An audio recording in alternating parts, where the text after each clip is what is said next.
Olá pessoas, esse é outro vídeo meu aqui na internet e no vídeo de hoje então vamos falar um pouquinho sobre A Guerra Não Tem Rosto de Mulher, da Svetlana Alexievich. Este daqui então foi o primeiro livro dessa autora que eu li e foi um livro de que eu gostei assim muito. Ele está na lista das 10 melhores leituras deste ano. E eu gostei muito deste livro basicamente por acho que 3 ou 4 motivos. Eu vou tentar elencá-los aqui para vocês. Primeiro porque esse livro fala da guerra. E eu gosto muito desse tópico, né, da guerra. Eu gosto muito de livros que tratem de questões bélicas, digamos. Ainda que eu não goste da guerra em si. E sobretudo eu gosto muito da Segunda Guerra Mundial. Eu acho que foi uma guerra, sim, determinante para tudo o que aconteceria depois dela. Sabe, mais até do que a Primeira Guerra, ou mais até do que qualquer outra guerra que houve antes dessas duas. Então é um livro que eu gostei bastante porque ele fala justamente dessa questão. E fala justamente dessa questão, e esse é o segundo motivo, de uma perspectiva ou de duas perspectivas pelas quais nós não estamos habituados a olhar para essa Segunda Guerra, que é a perspectiva russa da história. Por mais que a gente pense na participação russa dentro da Segunda Guerra, poucas vezes a gente pensa em como que é a visão do russo sobre essa guerra. E mais do que isso, né, ela traz aqui a versão das mulheres. E isso é que é a grande questão. Como já fica indicado aqui no próprio título do livro, né? Essa é que é a grande questão do livro. Como que essas mulheres enxergam a própria participação da guerra. Porque não são quaisquer mulheres. São mulheres que estiveram na guerra. E não só como cozinheiras ou enfermeiras, ou seja lá o que for. São mulheres que estiveram em campo de batalha, assim, que pegaram em armas, que mataram pessoas. Então, esse é o segundo e o terceiro, digamos, motivo pelos quais eu gosto desse livro.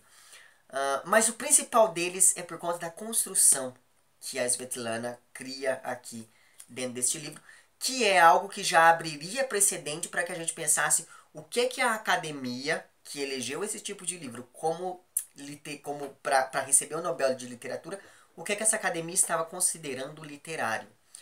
Porque por mais que haja um trabalho estético aqui, etc, etc, etc, dada a revolta do Nobel, que gerou o Nobel do ano passado, eu não sei o que é que as pessoas estão querendo da vida delas. Mas enfim, isso é uma coisa que eu vou falar em outra, quer dizer, eu sei, mas eu vou falar disso um pouquinho em outro vídeo. Mas é algo muito curioso, porque esse tipo de livro aqui, eu não estou falando que isso não é literatura, mas esse tipo de livro aqui, ele não está dentro dos padrões daquilo que a gente consideraria literatura, assim, tradicionalmente. Isso daqui é totalmente diferente, por exemplo, de um livro lá do Saramago, né? Ou do Vargas Llosa, ou seja lá de qual outro vencedor do Nobel que for, porque ele é construído de uma maneira muito diferente. E eu já falei desse tipo de construção aqui neste canal, quando eu fui falar do Os Sofrimentos do Jovem Werther, do Goethe. Então eu vou deixar o link para ele lá embaixo. Só que aquele vídeo eu tratei da questão da curadoria literária enquanto algo inerente ao próprio texto que estava sendo feito. Veja lá aquele vídeo que eu explico melhor isso lá. Aqui não, aqui isso é algo que a própria autora cria por meio disso que a gente convencionou chamar de polifonia aí. Mas enfim, por que eu estou falando tudo isso? Porque esse livro ele é construído a partir de um movimento duplo de curadoria. Eu digo duplo porque nós temos a intervenção dessa autora que vai lá e coleta esses depoimentos, seleciona depoimentos e organiza uma série de depoimentos de mulheres que efetivamente participaram da Segunda Guerra Mundial, e daí a polifonia, porque nós temos aqui vários relatos de várias perspectivas diferentes. Então isso é algo muito, muito curioso dentro da construção desse romance. Mas há também aqui um outro gesto de curadoria que fica que ela explicita sobretudo nessa primeira parte do livro que se chama O Ser Humano é Maior do que a Guerra, que tem o subtítulo de Do Diário do Livro. Por quê? Porque aqui nessa primeira parte, que é logo no início aqui nessa parte que é logo no início do livro, a gente fica sabendo que esse livro foi censurado em várias vezes e ela coloca os trechos censurados aqui. Então veja que a partir do momento que você tem a figura de um censor que vai lá e tira coisas, ou da própria Svetlana que foi lá e tirou coisas ao longo de toda a sua pesquisa para fazer o livro, a gente tem também esse outro braço, digamos, que vai ali fazer esse movimento de curadoria dentro da organização deste romance aqui. E essa censura que esse livro sofre, ela acontece justamente porque a guerra ela é sempre vista como algo glorioso, como algo do qual a gente deve se orgulhar e etc, etc. Deve ser motivo de orgulho para um país o fato dele ter ido para enfim, as pessoas terem ido à guerra. E é muito curioso porque quando uma pessoa vai à guerra, é a pessoa que está indo, mas ela representa o país, né? Isso é algo que chama sempre a minha atenção. E é justamente por conta disso que é possível você matar na guerra. Porque na guerra não é uma pessoa matando a outra, mas um país se defendendo ou, enfim, atacando o outro. Mas no livro aqui da Svetlana, o que a gente tem é uma coisa um pouco diferente, sobretudo porque a perspectiva a partir da qual ela olha para esse fato, que foi a Segunda Guerra Mundial, é outra. E isso se explicita sobretudo porque este talvez tenha sido, talvez não, este foi o primeiro livro que eu li que acompanha a visão da mulher sobre a guerra. E isso é algo que muda completamente a maneira com a qual ela encara esse fato tão terrível da história, não só da Rússia, mas de todos os países que participaram ativamente ou efetivamente, enfim, deste período.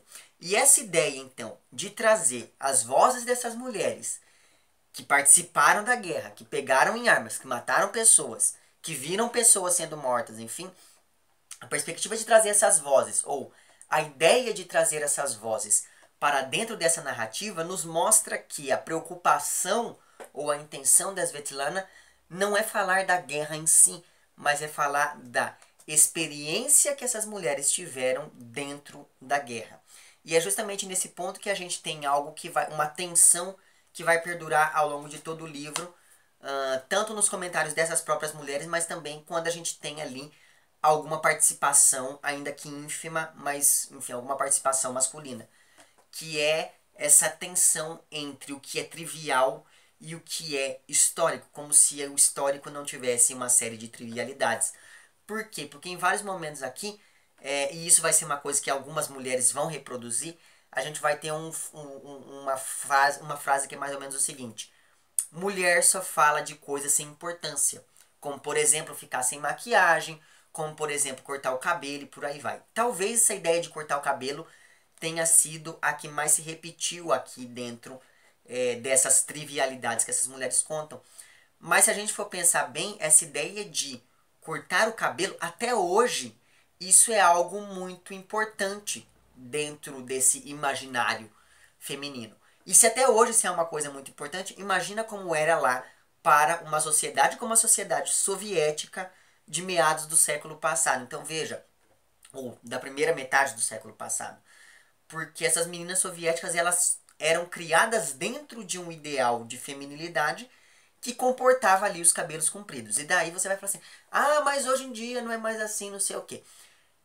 Sempre que eu vejo vídeos, que são vídeos inclusive desconfortáveis para que eu veja, mas enfim, sempre que eu vejo vídeos de mulheres sendo punidas por algum motivo em comunidades carentes do Brasil, uma das primeiras coisas que me chama a atenção é o fato de que, na maioria das vezes, elas são punidas quando uma pessoa vai e raspa os cabelos dessas moças.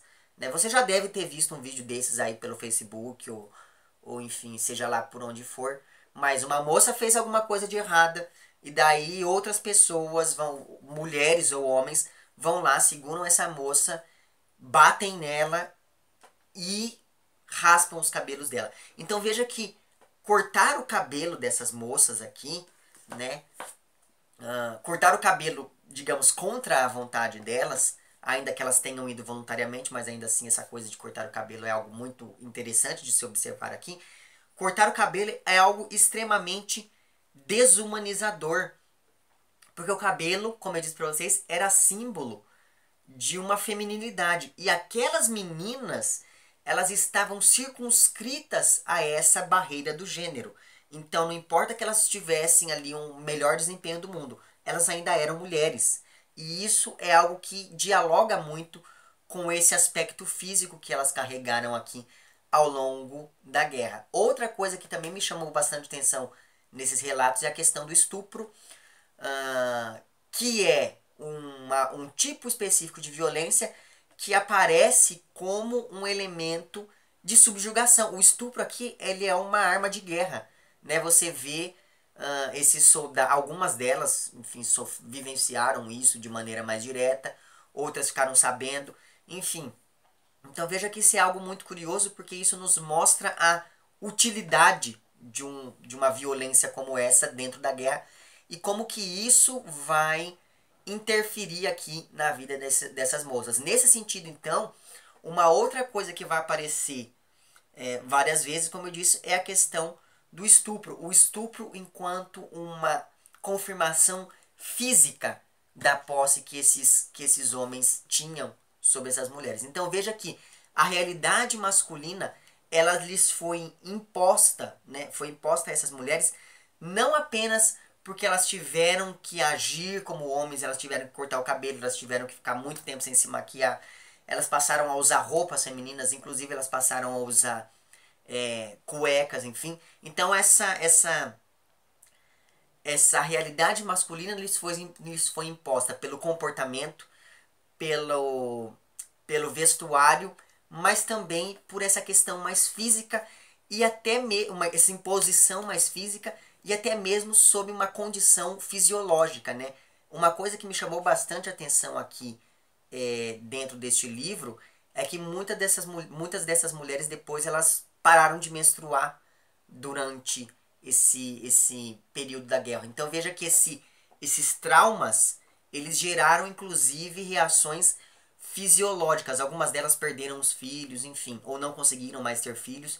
Então nós temos essas reações e esses traumas fisiológicos e mesmo sociais, porque depois da guerra muitas dessas mulheres não foram aceitas dentro da sociedade, nem pelas outras mulheres que chamavam elas de putas porque pensaram que elas tinham ido na guerra só para poder transar com os maridos das outras, e nem pelos próprios homens, porque elas ainda eram mulheres. Então veja que esse livro aqui, o mais interessante dele é mostrar que a guerra, é claro, a guerra foi uma coisa importante, mas os frutos dessa guerra marcaram extremamente a vida dessas moças aqui. Então, muitas delas não conseguiram mais se casar, e isso dentro de uma sociedade que diz que o casamento é algo extremamente importante para a felicidade da pessoa e que é impossível ser feliz sozinho. Então veja que enquanto os homens eram heróis, ou eram tidos como heróis aqui depois dessa guerra, exceto se eles fossem pegos pelos inimigos e passassem um tempo fora da Europa, passassem um tempo na Europa, porque o Stalin ele depois mandava exilar essas pessoas na Sibéria, porque ele não queria que essas pessoas tivessem contato com os soviéticos. Mas tirando esses casos, os homens eles sempre eram vistos como heróis, eles podiam ostentar ali as suas medalhas e coisas do tipo, e as mulheres não, elas tinham que esconder esse fato para que elas conseguissem ser aceitas socialmente, mesmo que elas tenham sido moças que, dentro desse sistema nacionalista que era muito comum na União Soviética, moças que largaram tudo, né? Largaram o futuro, largaram os estudos, largaram a família, largaram os namorados, as mães, os pais, enfim, e abraçaram essa causa em prol do bem da nação, né? Essa ideia toda que era muito divulgada ali nesses meios de propaganda comunista. E essas moças elas foram com tudo ali, elas eram extremamente nacionalistas, se alistaram, só foram aceitas no front quando faltou contingente masculino, então foi aí que elas conseguiram adentrar, porque além da barreira do gênero, elas também tinham a barreira da idade. Muitas dessas moças aqui tinham 16, 17 anos quando saíram de casa e foram se alistar no exército, voluntariamente. Então veja que isso é algo muito curioso, porque nós estamos diante de relatos dessas mulheres e dessas moças, enfim, que ocuparam, que estiveram em outras ocupações que não aquelas tipicamente femininas quando a gente pensa na guerra, que é a enfermeira, a cozinheira, ou a noiva que vê o noivo indo embora para a guerra, ou a mãe que vê ali o filho indo embora e se resigna, ou a mulher que foi estuprada, enfim. Então nós temos aqui essas moças ocupando outras posições que não essas que são tradicionalmente femininas quando a gente pensa nesse discurso bélico. Então aqui nós temos histórias, relatos de paraquedistas, atiradoras, generalas, eu acho que é assim que se fala, motoristas, enfim, uma infinidade de outras ocupações que sempre estão mais ligadas a esse universo masculino. E daí você perceba que nós temos aqui um problema que é da ordem do linguístico, porque como é que você vai tratar essas mulheres uma vez que elas estavam ali abrindo caminho para a presença feminina na guerra? Então você teve que ter uma adaptação, uma flexão de gênero em várias palavras, porque essas mulheres aqui elas passaram a ocupar posições que até então eram tidas apenas como posições e ocupações masculinas. Mas ainda assim, elas não eram vistas como homens. Apesar de ter ali de se masculinizar, como eu falei para vocês. Elas não podiam contar das vezes em que elas choravam, porque isso demonstra uma face da guerra que é uma face muito incômoda. Porque o ódio dentro desse contexto bélico, ele é muito mais útil do que a piedade, do que o carinho, do que o afeto, do que o amor, seja lá o que como você queira chamar. Porque afinal de contas, quando você tem ódio, quando você tem raiva de uma pessoa, é mais fácil de você matá-la. Então veja que essa presença feminina, ela sempre foi muito abafada, sobretudo por conta disso. Só que aí eu fiquei pensando aqui, será que essas mulheres sentiam mais durante a guerra? Ou será que elas têm mais espaço para falar desse sentimento durante a guerra? Eu digo isso porque tem vários relatos aqui que mostram homens extremamente piedosos ali no contexto bélico, mas que depois voltam atrás quando eles estão em outro contexto. Então veja que a guerra ela cria uma nova comunidade a partir da qual as regras acabam mudando um pouquinho, ainda que a hierarquia permaneça. E eu estou falando tudo isso porque eu me lembrei bastante do Septimus, do Mrs. Dalloway. O Septimus ele foi um personagem, que é um livro lá da Virginia Woolf. O Septimus ele voltou da guerra, e é muito curioso porque você sempre tem alguns teóricos, alguns críticos, enfim, que acreditam que o Septimus é gay, porque ele sente as consequências da guerra, ele enlouquece por conta da guerra. Isso é muito curioso, porque veja que quando o homem sente, ele tem que ocupar uma posição de subalterno, que é uma posição que muitas vezes é equiparada à posição feminina. Então isso é uma coisa que me chamou bastante atenção aqui, e é um questionamento que eu fiquei me fazendo ao longo de toda essa leitura. E a última... Não, tenho que falar mais duas coisas. A penúltima coisa que eu tenho que falar sobre este livro é a importância de se ler livros assim em contextos como os nossos. Como o nosso. Por quê? Porque nós estamos falando da Segunda Guerra Mundial, que foi um período ali em que o conservadorismo, em que o extremismo era algo muito curioso, né? E é muito curioso você ver como isso se repete em vários momentos hoje em dia, né? Você tem uma onda de conservadorismo que varreu não só, eu não estou falando aqui do Brasil especificamente, mas estou falando do mundo de uma maneira geral, né? Você pega a França, você pega o que aconteceu com a Inglaterra uns tempos atrás, você tem lá o Trump nos Estados Unidos e por aí vai. Então essa onda de conservadorismo que está varrendo os nossos tempos de agora, me parece muito perigoso, sobretudo depois que a gente lê um livro como esse, e daí a importância de se ler um livro como esse. Então essa é a penúltima coisa que eu gostaria de falar, da importância de leituras como essa dentro desse nosso período histórico que estamos passando por agora. A segunda coisa que eu queria falar para vocês é sobre a edição deste livro, que teve várias coisinhas aqui que me chamaram bastante a atenção. Então, pensando nessa questão editorial, a primeira coisa que me vem à mente quando eu olho para esta capa aqui é a cor dela, né? E pensando na cor do livro e naquilo que o livro traz, me parece que o capista ele foi dos mais felizes, digamos. Porque quando a gente pensa que aqui a gente tem um relato da guerra, mas não de qualquer guerra, mas da Segunda Guerra Mundial, da perspectiva soviética, a gente tem aqui toda uma memória de tudo isso que inclui, de certo modo, a cor vermelha, né? Porque até hoje, se você anda de vermelho por aí em alguns contextos, vão pensar que você ou é petista ou é comunista, né? E eu não preciso colocar o vídeo daquela mulher de novo apontando a bandeira do Japão e falando que era a invasão comunista aqui que eu coloquei nos vídeos aí para trás.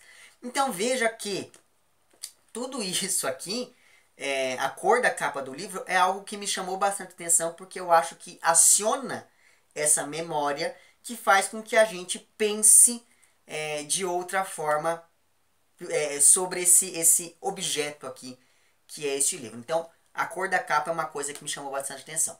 Mas não me chamou mais atenção do que isto daqui, né? Aqui em cima, numa letra até que consideravelmente grande, está escrito da vencedora do Prêmio Nobel de Literatura de 2015. Claro, não é uma letra tão grande quanto, por exemplo, aqui o título do livro ou o nome da autora, mas ainda assim é uma letra consideravelmente grande para você pensar que ela está aqui na capa do livro e não aqui atrás, por exemplo.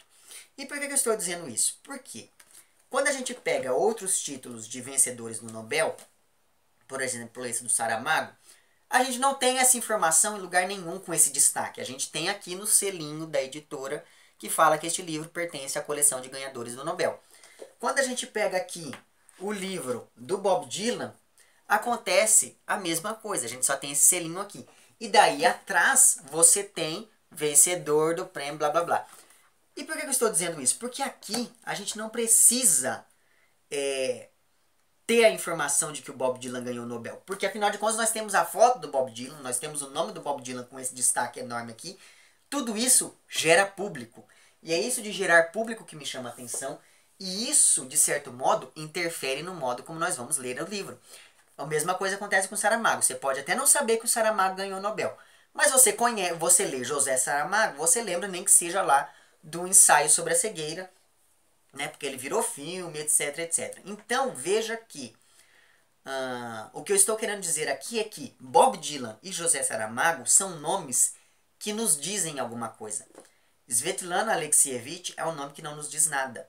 Então, qual a probabilidade de um grande número de pessoas comprar um livro como este, ou comprar um livro como o Vozes de Chernobyl, sem saber que esta mulher ganhou o Nobel de Literatura? Então veja, eu não estou... Aí vai ter alguém que vai falar assim, nossa, mas eu compraria este livro mesmo sem saber que ela é, mesmo se não tivesse daqui eu compraria, porque é um título que me chamou a atenção. Ok, é um título que me chamou a atenção também. Mas, pensa assim, se não tivesse essa informação, seriam 100 pessoas que comprariam este livro. Com essa informação, serão 200, porque a partir do momento em que algo ganha o Prêmio Nobel de Literatura, isso ganha um status que você fala, nossa, vou comprar este livro nem que seja para dar de presente, porque eu conheço alguém que gosta de ler, e como esse daqui é um livro que recebeu o Nobel, então, de um autor que recebeu o Nobel, então deve ser coisa boa. Então veja que isso acaba aumentando o público. E o fato de ter isso daqui na capa interfere até no modo como eu, pelo menos, li o livro. Porque a gente lê um livro de ganhador do Prêmio Nobel de uma maneira diferente do que a gente lê um livro de uma pessoa que não ganhou o Prêmio Nobel. E isso também é algo determinante. A partir do momento em que foram lá e falaram as letras do Bob Dylan podem ser consideradas literatura, a gente automaticamente começa a olhar para essas letras de outra forma. Seja para estudá-las, como é o meu caso, seja para criticar a decisão do Nobel, como é o caso de muitos dos meus amigos por aqui. Não é verdade que eu não vou citar nomes. Mas enfim, o fato é que isso daqui interfere muito no que está sendo dito aqui dentro. A cor da capa do livro interfere. E são várias dessas coisinhas que eu vou discutir lá naquele meu projeto que está por vir. Enfim, não vou falar mais nada deste livro. Quer dizer, eu vou falar mais uma coisa. Leiam, porque é fenomenal. É isso então. Se você gostou do vídeo, não esqueça de curtir e de compartilhar. Caso não tenha gostado, não esqueça de dizer lá embaixo por que não gostou. Se você está inscrito no meu canal, muito obrigado pela sua inscrição. E caso não esteja inscrito, se inscreva também lá embaixo. É isso, um abraço para vocês todos e até o próximo vídeo e tchau.